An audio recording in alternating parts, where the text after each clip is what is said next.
C'est un beau spectacle. Personne dans le Le petit commerçant n'a pas les moyens.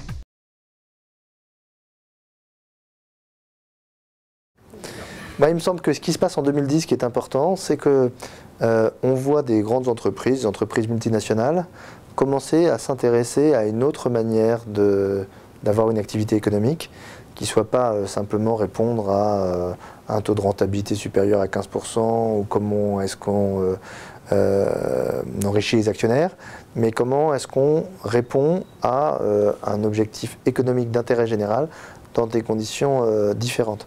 Donc pour moi, 2010, c'est le début du lien entre des initiatives qui datent depuis des dizaines d'années, dans lesquelles des acteurs un peu marginaux du secteur associatif, de l'insertion, se sont intéressés à l'économie sociale, et les grandes multinationales qui étaient avant à 36 années-lumière de cela, et comment la connexion commence à se faire.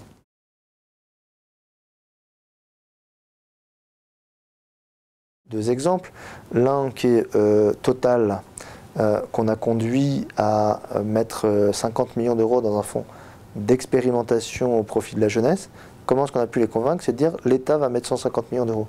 Donc je ne viens pas vous faire la manche pour vous demander de l'argent parce que j'ai pas d'argent. On a de l'argent public, ça serait quand même absurde que la première entreprise française soit pas capable de mettre 50 millions d'euros quand l'État est capable d'en mettre 150 millions d'euros. Quand on fait la manche, on recueille le mépris. Quand on essaie de monter des partenariats, on peut faire des choses sérieuses. C'est peut-être un élément de...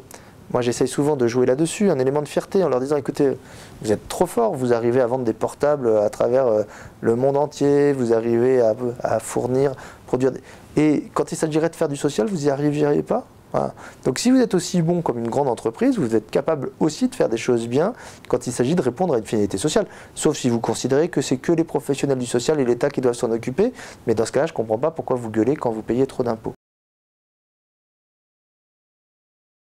Il me semble que ce qui se passe en 2010 qui est important, c'est que on voit des grandes entreprises, des entreprises multinationales, commencer à s'intéresser à une autre manière d'avoir une activité économique qui ne soit pas simplement répondre à un taux de rentabilité supérieur à 15% ou comment est-ce qu'on enrichit les actionnaires, mais comment est-ce qu'on répond à un objectif économique d'intérêt général dans des conditions différentes.